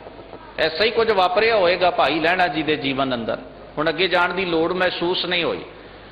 ਹੁਣ ਅੰਦਾਜ਼ਾ ਲਾਓ ਵੀ ਗਾਉਣ ਵਾਲੇ ਨੇ ਕਿਵੇਂ ਗਾਇਆ ਤੇ ਸੁਣਨ ਵਾਲੇ ਨੇ ਕਿਵੇਂ ਸੁਣਿਆ। ਸੁਣਨ ਵਾਲੇ ਨੇ ਸੁਣਿਆ ਪਰ ਕਿਸੇ ਰਿਕਾਰਡ ਨੂੰ ਕਾਇਮ ਕਰਨ ਵਾਸਤੇ ਨਹੀਂ, ਆਪਣੇ ਜੀਵਨ ਨੂੰ ਬਦਲਣ ਵਾਸਤੇ। ਔਰ ਇੱਕ ਸ਼ਬਦ ਨੇ ਜੀਵਨ ਦੀ ਸਾਰੀ ਰੂਪ ਰੇਖਾ ਬਦਲ ਦਿੱਤੀ ਹੈ। ਐਸਾ ਹੀ ਕੁਝ ਸਾਖੀਕਾਰ ਲਿਖਦੇ ਨੇ ਬਾਬਾ ਅਮਰਦਾਸ ਜੀ ਦੇ ਜੀਵਨ ਵਿੱਚ ਵੀ ਵਾਪਰਿਆ ਹੈ। ਐਸਾ ਹੀ ਕੁਝ ਸਾਖੀਕਾਰ ਲਿਖਦੇ ਨੇ ਸੱਜਣ ਦੇ ਜੀਵਨ ਵਿੱਚ ਵੀ ਵਾਪਰਿਆ ਹੈ। ਜਿੱਥੇ ਵੀ ਵਾਪਰਿਆ ਸੁਣਿਆ, ਐਸਾ ਹੀ ਵਾਪਰਿਆ ਸੁਣਿਆ। ਕਿਤੇ ਇਹ ਨਹੀਂ ਪੜਿਆ ਗਿਆ ਇਤਿਹਾਸ ਵਿੱਚੋਂ ਵੀ ਇੱਕ ਜਗ੍ਹਾ ਤੇ ਮਹਾਰਾਜ ਨੇ ਬਹੁਤ ਪ੍ਰਵਾਹ ਚਲਾ ਦਿੱਤੇ ਸਨ, ਗਿਣਤੀਆਂ ਮਿਣਤੀਆਂ ਦੀ ਬਾਣੀ ਦੇ ਤੇ ਉੱਥੇ ਇੰਨੇ ਜੀਵਨ ਬਦਲ ਗਏ। ਐਸਾ ਕਦੇ ਪੜ੍ਹਿਆ ਇਤਿਹਾਸ ਵਿੱਚੋਂ, ਕਦੇ ਸੁਣਿਆ ਨਹੀਂ, ਕਿਉਂਕਿ ਐਸਾ ਹੋ ਹੀ ਨਹੀਂ ਸਕਦਾ। ਧਰਮ ਦਾ ਮਾਰਗ ਇੱਕ ਸਫ਼ਰ ਹੈ, ਔਰ ਇਹ ਸਫ਼ਰ ਤੈਅ ਹੋਣਾ ਹੈ ਜਿੰਨਾ ਚਿਰ ਸੁਰਤ ਦਾ ਸੰਬੰਧ ਗੁਰੂ ਦੇ ਸ਼ਬਦ ਨਾਲ ਨਹੀਂ ਜੁੜਦਾ। ਸ਼ਬਦ ਸੁਰਤ ਭਵ ਸਾਗਰ ਤਰੀਐ, ਇਹ ਤਰੀਕਾ ਦੱਸਿਆ ਨਾ ਗੁਰੂ ਨਾਨਕ ਸਾਹਿਬ ਜੀ ਨੇ ਸਿੱਧਾਂ ਨੂੰ, ਇਸ ਸੁਰਤੀ ਦਾ ਤੇ ਸ਼ਬਦ ਦਾ ਜਦੋਂ ਰਿਲੇਸ਼ਨ ਸੰਬੰਧ ਬਣਦਾ ਹੈ, ਜੋੜ ਬਣਦਾ ਹੈ, ਤਦੋਂ ਭਵ ਸਾਗਰ ਨੂੰ ਤਰਨਾ ਸਹਿਲਾ ਤੇ ਸਫਲਾ ਹੁੰਦਾ ਹੈ। ਪੁੱਛਿਆ ਗੁਰੂ ਕੌਣ ਤੇ ਚੇਲਾ ਕੌਣ? ਤਾਂ ਗੁਰਦੇਵ ਗੁਰੂ ਨਾਨਕ ਮਹਾਰਾਜ ਨੇ ਆਖਿਆ ਨਾ, ਸ਼ਬਦ ਗੁਰੂ ਸੁਰਤ ਧੁਨ ਚੇਲਾ। ਹੁਣ ਗੁਰੂ ਪਿਆਰ ਵਾਲੇ ਸ਼ਬਦ ਦੀ ਅਸਲੀਅਤ ਨੂੰ ਉਹਨਾਂ ਚਿਰ ਨਹੀਂ ਜਾਣਿਆ ਜਾ ਸਕਦਾ ਜਿੰਨਾ ਚਿਰ ਬੰਦਾ ਸੁਰਤੀ ਦੇ ਪੱਧਰ ਉੱਤੇ ਸ਼ਬਦ ਦੇ ਨਾਲ ਨਹੀਂ ਜੁੜਦਾ, ਤੇ ਸ਼ਬਦ ਨੂੰ ਪੜ੍ਹਨਾ ਤੇ ਹੰਡਾਉਣਾ ਉਹਨਾਂ ਚਿਰ ਉਸ ਸਵਾਦ ਦਾ ਨਹੀਂ ਬਣ ਸਕਦਾ ਜਿੰਨਾ ਚਿਰ ਸੁਰਤ ਦਾ ਸ਼ਬਦ ਨਾਲ ਕੋਈ ਸੰਬੰਧ ਪੈਦਾ ਨਾ ਹੋਵੇ। ਇਸ ਕਰਕੇ ਬਾਣੀ ਪੜ੍ਹੀ ਜਾਏ ਤਾਂ ਮਤਲਬ ਪੜ੍ਹ ਰਹੇ ਹਾਂ, ਬਾਣੀ ਗਾਈ ਜਾਏ, ਸੁਣੀ ਜਾਂ ਸੁਣਾਈ ਜਾਏ ਤਾਂ ਸਮਝੋ ਸੁਣ ਤੇ ਸੁਣਾ ਰਹੇ ਹਾਂ, ਹੋਰ ਦੂਜੀ ਕੋਈ ਗੱਲ ਨਹੀਂ। ਤੇ ਨਾਲ ਨਾਲ ਬੰਦੇ ਨੂੰ ਅਹਿਸਾਸ ਹੋਵੇ ਕਿ ਮੈਂ ਕਿੱਥੇ ਖੜਾ ਤੇ ਮੇਰਾ ਸਫ਼ਰ ਕੀ ਹੈ ਤੇ ਮੈਂ ਕਿਵੇਂ ਆਪਣਾ ਸਫ਼ਰ ਤੈਅ ਕਰਨਾ ਹੈ, ਮੈਂ ਕਿਵੇਂ ਅੱਗੇ ਤੁਰਨਾ ਹੈ। ਤਾਂ ਕਹਿਣ ਤੋਂ ਭਾਵ ਹੈ ਜੋ ਅੱਜ ਅਸੀਂ ਰਿਕਾਰਡ ਕਾਇਮ ਕਰਨ ਦੀ ਦੌੜ ਵਿੱਚ ਆ, ਇਹ ਮਾਇਆ ਦੇ ਵਪਾਰ ਤਾਂ ਹੋ ਸਕਦੇ ਨੇ, ਇਹ ਆਪਣੀ ਨਿੱਜੀ ਗਰਜ ਪੂਰੀ ਕਰਨ ਦੇ ਸਾਧਨ ਹੋ ਸਕਦੇ ਨੇ, ਇਹ ਮੇਲੇ ਗੇਲੇ ਤਾਂ ਹੋ ਸਕਦੇ ਨੇ ਕਿ ਬਹੁਤ ਵੱਡੇ ਮੇਲੇ ਲੱਗ ਜਾਣ ਐਸੀਆਂ ਜਗ੍ਹਾ ਦੇ ਉੱਤੇ। ਇਹ ਵੀ ਹੋ ਸਕਦਾ ਵੀ ਚੌਧਰਾਂ ਬਹੁਤ ਵੱਡੀਆਂ ਪੰਥ ਦੇ ਵਿੱਚ ਬਣ ਜਾਣ, ਸੰਗਤਾਂ ਦੇ ਵਿੱਚ ਬਣ ਜਾਣ ਵੀ ਬੜਾ ਵੱਡਾ ਕਾਰਜ ਕੀਤਾ ਹੈ, ਬੜਾ ਵੱਡਾ ਮੇਲਾ ਕੁੰਭ ਲਾ ਛੱਡਿਆ। ਪਰ ਇਹਦੀ ਪ੍ਰਾਪਤੀ ਕੀ ਹੈ? ਜਦੋਂ ਇਸ ਪਾਸੇ ਆਓਗੇ, ਗੁਰੂ ਗ੍ਰੰਥ ਸਾਹਿਬ ਜੀ ਦੀ ਮੁਬਾਰਕ ਬਾਣੀ ਨੂੰ ਪੜਾਂਗੇ, ਵਿਚਾਰਾਂਗੇ ਤਾਂ ਸਭ ਸਮਝ ਪੈ ਜਾਏਗੀ ਕਿ ਪੜ੍ਹਨਾ ਗੁਣਨਾ ਸੰਸਾਰ ਕੀ ਕਾਰ ਹੈ। ਇਹ ਤਾਂ ਕੇਵਲ ਸੰਸਾਰ ਦੀ ਕਾਰ ਹੈ। वेद पाठ संसार की कार, पढ़ पढ़ पंडित होए खुआर बिन बूझे। हुण गुरु ग्रंथ साहब महाराज की बाणी नूं पढ़िए ना, पढ़िया ना ही भेद बुझे पावना। पढ़ना अपने आप में है ही बुझण की कला, ध्यान देना। पढ़ना जो है ना बुझण की कला है। जदों आपां बाणी पढ़ते हैं तो साडी सुरत, जदों असीं बाणी नहीं पढ़ रहे होंदे, एक कदे ख्याल करना, उस वेले साडे मन का साडी सुरत का प्रभाव होर हुंदा है। जदों असीं गुटका साहब हत्थ विच फड़िया, पोथी साहब प्रकाश कीती, बाणी पढ़न लग पए, जपजी साहब पढ़न लग पे, उस वेले साडी सुरत का साडे मन का प्रभाव इंप्रैशन बदल जाता है। क्यों बदल जाता है? क्योंकि बाणी के विचार का प्रभाव है। तो ध्यान दिओ, जे असीं उस नूं विचार के जीवन में धारण कर लईए तो प्रभाव कितना चिर स्थाई बन सकता है, किन्ने लंबे समय का बन सकता है। सतगुरु सच्चे पातशाह जी आखदे, मैं गुरबाणी आधार है, गुरबाणी लाग रहाओ। ते परमात्मा दे गुणां नूं हजूर दा जदों शब्द आपां श्री राग विचों पढ़दे हां, पातशाह कहंदे आवो भैणे गल मिलै अंक सहेलड़ियां। हे सत संगियो आओ आपां इकट्ठे बैठीए, प्यार नाल बैठीए, नफरत नाल नहीं, प्यार नाल बैठीए। ते करिए की? इकट्ठे होके करना की है? मिल के करें कहानियां समरथ कंत कीआं। उस दातार समर्थावान वाहिगुरु परमेश्वर दियां कहानियां करिए, गल्लां करिए। हुण पुछया भी गल्लां की करनियां ने, की गल्लां करनियां ने, की मनोरथ है गल्लां करन दा? ते इहदा उत्तर दिता भी गल्लां करन दा मनोरथ है, ओहदियां कहानियां करन दा मनोरथ है साचे साहिब सब गुण औगण सब असां। आ मनोरथ है भी अपना आपे दी समझ आ जाए ते ओदी समझ आ जाए। बस जदों दो पक्षां दी समझ आ गई ते सफर करना सौखा हो जाएगा। ये मनोरथ है ओदी सिफत सलाह करन दा। हम ऐसे तू ऐसा, ये नुकता जदों समझ विच आ जाए तो मेरे पातशाह जी कहंदे फिर स्वाद आउंदा है ओहदे गुणां नूं गाउण दा, आनंद आउंदा है ओहदे गुणां दी, ओहदी वडियाई दा जिक्र करन दा। ते ज्यों-ज्यों फिर ओहदियां वडियाईयां ते ओहदे गुण गाउंदे जाइए, जिक्र करते जाइए, विचारते जाइए, मन विच वसाउंदे जाइए, त्यों-त्यों गुण कह गुणी समा बणिया, गुणां विच बंदा लीन हुंदा जांदा है। ਗੁਣ ਜੀਵਨ ਦਾ ਆਸਰਾ ਬਣਦੇ ਜਾਂਦੇ ਨੇ, ਗੁਣ ਜੀਵਨ ਵਿੱਚ ਵਸਦੇ ਜਾਂਦੇ ਨੇ।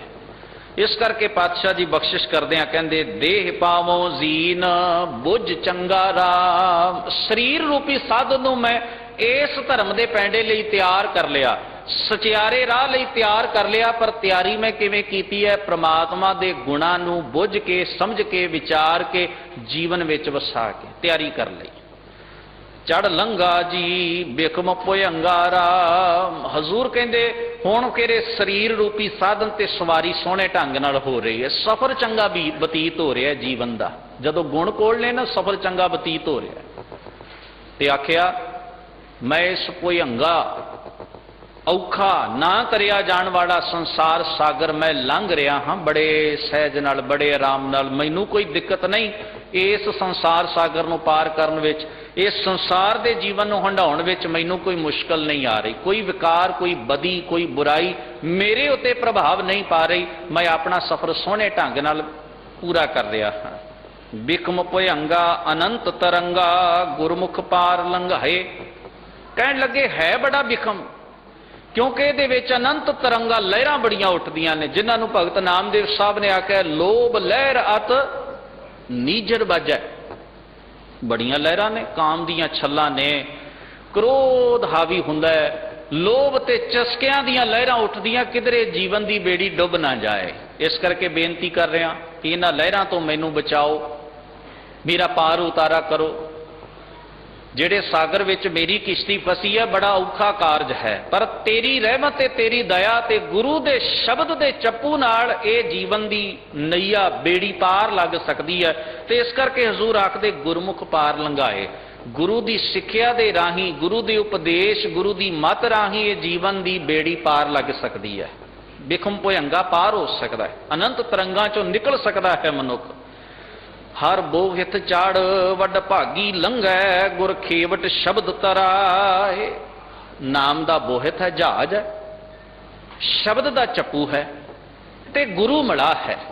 ਕਿੰਨੀ ਉੱਤਮ ਗੱਲ ਕਹੀ ਵੀ ਜਹਾਜ਼ ਹੈ ਨਾਮ ਦਾ, ਪ੍ਰਭੂ ਦੇ ਨਾਮ ਦਾ, ਚੱਪੂ ਹੈ ਸ਼ਬਦ ਦਾ,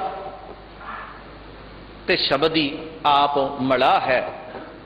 ਨਾਮ ਦੇ ਬੇੜੇ ਤੇ ਸਵਾਰ ਕਰਕੇ, ਜਹਾਜ਼ ਤੇ ਸਵਾਰ ਕਰਕੇ ਇਸ ਭਵਜਲ ਨੂੰ ਪਾਰ ਕਰਨ ਵਾਸਤੇ। ਕਿਉਂਕਿ ਸ਼ਬਦ ਤੋਂ ਬਿਨਾ, ਗੁਰਮਤ ਉਪਦੇਸ਼ ਤੋਂ ਬਿਨਾ ਇਹ ਸੰਸਾਰ ਦੀਆਂ ਕਮੀਆਂ, ਸੰਸਾਰ ਦੇ ਮਾੜੇ ਤੇ ਕੂੜੇ ਪ੍ਰਭਾਵ ਤੋਂ ਮਨੁੱਖ ਦੀ ਸੁਰਤ ਦਾ ਛੁਟਕਾਰਾ ਨਹੀਂ ਹੋ ਸਕਦਾ। ਇਸ ਕਰਕੇ ਪਾਤਸ਼ਾਹ ਜੀ ਕਹਿੰਦੇ ਨੇ ਅਨ ਦਿਨ ਹਰ ਰੰਗ ਹਰ ਗੁਣ ਗਾਵੇ। ਫਿਰ ਜਦੋਂ ਸ਼ਬਦ ਦਾ ਆਸਰਾ ਮਿਲ ਜਾਏ ਤੇ ਅਨ ਦਿਨ ਹਰ ਵੇਲੇ, ਹਰ ਘੜੀ, ਹਰ ਪਲ, ਹਰ ਸਾਹ ਦੇ ਨਾਲ ਪ੍ਰਭੂ ਦੇ ਪਿਆਰ ਵਿੱਚ ਜੁੜ ਕੇ ਬੰਦਾ ਫਿਰ ਉਹਦੇ ਗੁਣ ਗਾਉਂਦਾ ਹੈ। ਪ੍ਰਭੂ ਦੇ ਪਿਆਰ ਵਿੱਚ ਜੁੜ ਕੇ ਪ੍ਰਭੂ ਦੇ ਗੁਣਾਂ ਦਾ ਚਿੰਤਨ ਕਰਦਾ ਹੈ। ਹਰ ਰੰਗੀ ਹਰ ਰੰਗਾ, ਹਰੀ ਪ੍ਰਭੂ ਦਾ ਪਿਆਰ ਜੀਵਨ ਵਿੱਚ ਆ ਗਿਆ ਤੇ ਹਰੂ ਪ੍ਰਭੂ ਦੇ ਪਿਆਰ ਵਿੱਚ ਹੀ ਜੀਵਨ ਜੀਵਿਆ ਗਿਆ। ਉਹਦੇ ਪਿਆਰ 'ਚ ਹੀ ਜੀਵਨ ਗੁਜ਼ਰ ਰਿਹਾ ਬੜੇ ਆਨੰਦ ਦੇ ਨਾਲ। ਤੇ ਅਗਲੀ ਗੱਲ ਆਖੀ ਜਨ ਨਾਨਕ ਨਿਰਵਾਣ ਪਦ ਪਾਇਆ। ਨਿਰਵਾਣ ਦਾ ਅਰਥ ਹੈ ਵਾਸ਼ਨਾ ਤੋਂ ਰਹਿਤ।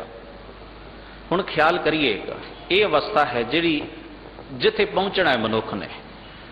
ਸਰੀਰ ਸਾਧਨ ਹੈ, ਗੁਣਾਂ ਦੇ ਨਾਲ ਇਹਨੂੰ ਸ਼ਿੰਗਾਰ ਲਿਆ, ਸਾਧਨ ਨੂੰ ਤਿਆਰ ਕਰ ਲਿਆ। ਕਿਉਂਕਿ ਗੁਣਾ, ਪ੍ਰਭੂ ਦੇ ਗੁਣਾ, ਪ੍ਰਭੂ ਦੀ ਵਡਿਆਈ, ਉਹਦੀ ਸਿਫਤ ਸਲਾਹ ਦੇ ਪ੍ਰਭਾਵ ਤੋਂ ਬਿਨਾ ਇਹ ਸਾਧਨ ਤੋਰਨਾ ਬੜਾ ਔਖਾ ਹੈ।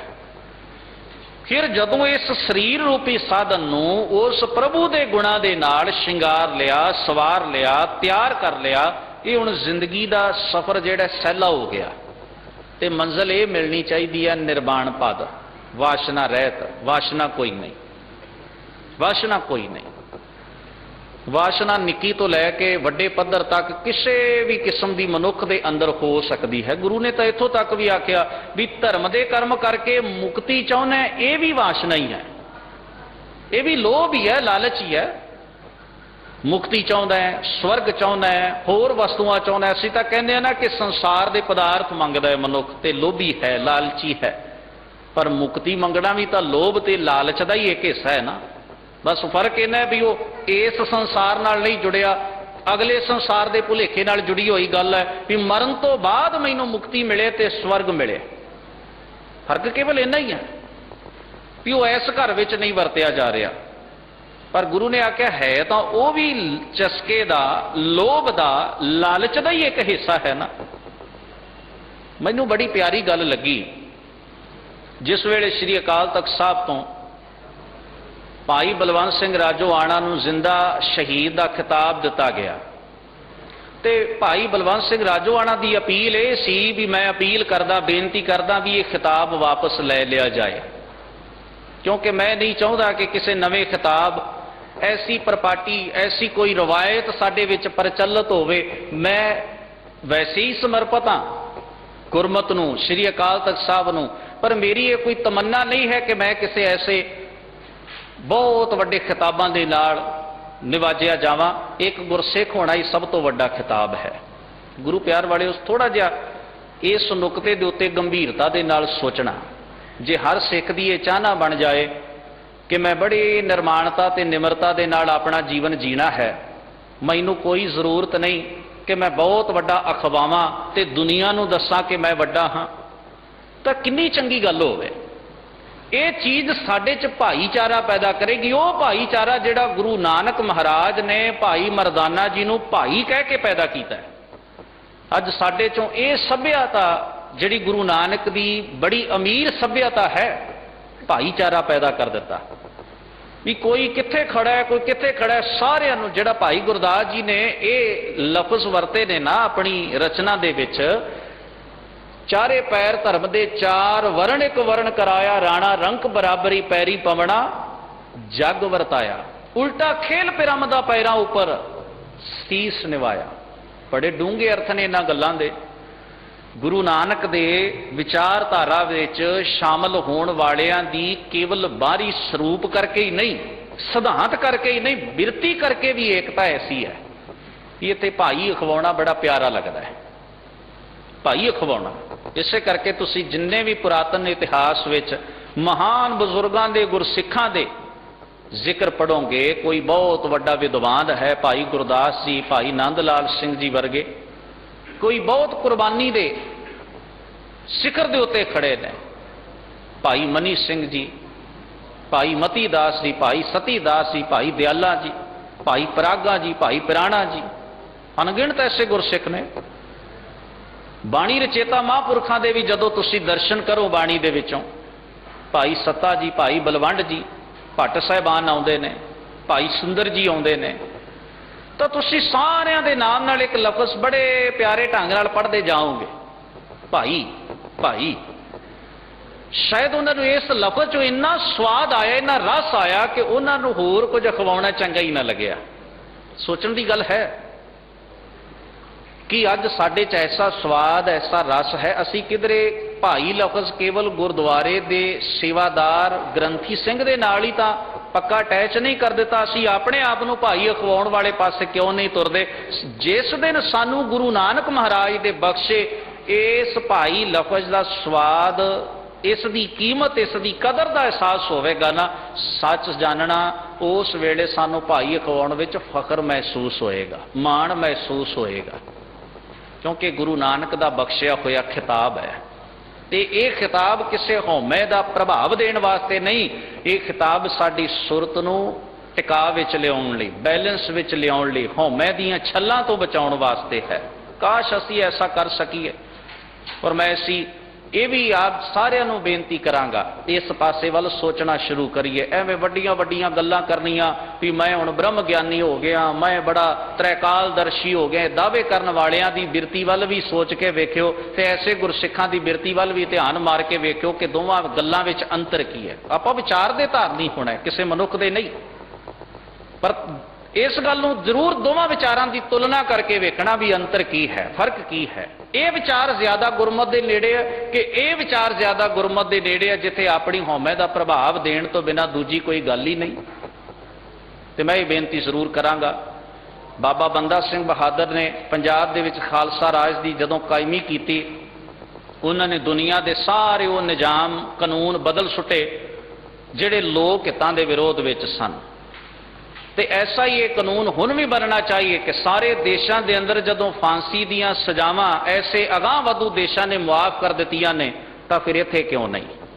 और खास तौर पर मैं सिख आगुआं ते सिख भरावां नूं ये अपील जरूर करांगा ਵੀ ਉਹ ਆਪਣੇ ਬਜ਼ੁਰਗਾਂ ਦੇ ਨਕਸ਼ੇ ਕਦਮ ਤੇ ਚੱਲਣ ਦੀ ਕੋਸ਼ਿਸ਼ ਕਰਨ ਤੇ ਐਸੇ ਕਾਨੂੰਨ ਨੂੰ ਅੱਗੇ ਲਿਆਉਣ ਦੀ ਪੂਰੀ ਜ਼ਰੂਰਤ ਸਮਝਣ, ਤਾਂ ਕਿ ਉਹ ਆਪਣੇ ਬਜ਼ੁਰਗਾਂ ਦੇ ਪਾਏ ਪੂਰਨਿਆਂ ਤੇ ਚੱਲ ਕੇ ਐਸੀ ਘਿਨਾਉਣੇ ਕਾਨੂੰਨ ਨੂੰ ਖਤਮ ਕਰਨ ਦਾ ਕੋਈ ਉਦਮ ਤੇ ਯਤਨ ਵਿਖਾ ਸਕਣ। ਔਰ ਇਹ ਤਾਂ ਹੋ ਸਕਦਾ ਜੇ ਅਸੀਂ ਨਿੱਜੀ ਲਾਲਚ, ਨਿੱਜੀ ਸਵਾਰਥ, ਨਿੱਜ ਦੀ ਹਉਮੈ ਨੂੰ ਪਾਸੇ ਛੱਡ ਕੇ ਮਨੁੱਖਤਾ ਦੇ ਪੰਥ ਦੇ ਭਲੇ ਵਾਸਤੇ ਤੁਰਨ ਦਾ ਯਤਨ ਕਰਾਂਗੇ। ਜੇ ਅਸੀਂ ਆਪਣੀਆਂ ਪੋਜੀਸ਼ਨਾਂ ਹੀ ਵੇਖਦੇ ਰਹਿਣਾ ਤੇ ਫਿਰ ਲਾਭ ਕੋਈ ਨਹੀਂ ਹੋਣਾ। ਇਸ ਕਰਕੇ ਅਸੀਂ, ਮੁਸ਼ਕਲ ਦੀ ਗੱਲ ਹੈ ਵੀ ਅਸੀਂ ਆਪਣੀ ਪੋਜੀਸ਼ਨ ਨਾਲ ਜੋੜ ਕੇ ਕੋਈ ਗੱਲ ਕਰਦੇ ਹਾਂ, ਉਸ ਵੇਲੇ ਅਸੀਂ ਨਾ ਮਨੁੱਖਤਾ ਦਾ ਭਲਾ ਕਰ ਸਕਦੇ ਹਾਂ, ਨਾ ਪੰਥ ਪ੍ਰਸਤ ਬਣ ਸਕਦੇ ਹਾਂ। ਕੋਸ਼ਿਸ਼ ਕਰੀਏ ਅਸੀਂ ਸਾਰੇ ਹੀ ਸਤਿਗੁਰੂ ਦੇ ਪਿਆਰ ਵਿੱਚ ਜੀਣਾ ਸ਼ੁਰੂ ਕਰੀਏ। ਜੋ ਗੱਲ ਹਜ਼ੂਰ ਗੁਰੂ ਰਾਮਦਾਸ ਜੀ ਨੇ ਸਮਝਾਈ, ਜਨ ਨਾਨਕ ਨਿਰਵਾਣ ਪਦ ਪਾਇਆ। ਨਿਰਵਾਣ ਵਾਸ਼ਨਾ, ਵਾਸ਼ਨਾ ਨੂੰ ਪਾਸੇ ਛੱਡ ਕੇ ਜਦੋਂ ਮਨੁੱਖਤਾ ਦੇ ਭਲੇ ਦੇ ਰਾਹ ਤੇ ਤੁਰੀਏ, ਵਾਸ਼ਨਾ ਰੁਕਾਵਟ ਬਣੇ ਤੇ ਛੱਡ ਦਈਏ। ਇਹ ਕੋਈ ਵੱਡਾ ਏਮ ਨਹੀਂ ਹੈ ਆਪਣੀ ਵਾਸ਼ਨਾ ਦੇ ਤਲ ਦੇ ਉੱਤੇ ਜੀਣਾ। ਤਾਂ ਸਤਿਗੁਰੂ ਆਖਦੇ ਹਰ ਉੱਤਮ ਹਰ ਪਦ ਚੰਗਾ। ਹਰੀ ਪ੍ਰਭੂ ਦੇ ਸ੍ਰੇਸ਼ਟ ਉੱਤਮ ਪਦ ਦੀ ਪ੍ਰਾਪਤੀ ਹੁੰਦੀ ਹੈ। ਇਹ ਪਦ ਹੈ ਨਿਰਵਾਣ ਪਦ, ਜਿੱਥੇ ਕੇਵਲ ਤੇ ਕੇਵਲ ਸੇਵਾ ਹੈ, ਭਰਾਤਰੀ ਭਾਵ ਹੈ, ਵਾਹਿਗੁਰੂ ਦਾ ਪਿਆਰ ਹੈ, ਉਹਨੂੰ ਸਮਰਪਿਤ ਹੋ ਕੇ ਜੀਣਾ ਹੈ ਤੇ ਕੇਵਲ ਗੁਰੂ ਦੇ ਗੁਰਮਤਿ ਦੇ ਉਪਦੇਸ਼ ਦਾ ਪ੍ਰਭਾਵ ਹੈ। ਸਤਿਗੁਰੂ ਦਾਤਾ ਜੀ ਰਹਿਮਤ ਕਰਨ, ਸਾਨੂੰ ਸਾਰਿਆਂ ਨੂੰ ਸਤਿਗੁਰੂ ਜੀ ਦਾ ਉਪਦੇਸ਼ ਜੀਵਨ ਵਿੱਚ ਵਸਾਉਣ ਦਾ ਬਲ ਉਦਮ ਚਾਓ ਬਖਸ਼ਿਸ਼ ਕਰਨ। ਹੋਈਆਂ ਭੁੱਲਾਂ ਚੁੱਕਾਂ ਦੀ ਖਿਮਾ ਬਖਸ਼ੋ। ਫਤਿਹ ਸਾਂਝੀ ਕਰੋ ਜੀ। ਵਾਹਿਗੁਰੂ ਜੀ ਕਾ ਖਾਲਸਾ, ਵਾਹਿਗੁਰੂ ਜੀ ਕੀ ਫਤਿਹ।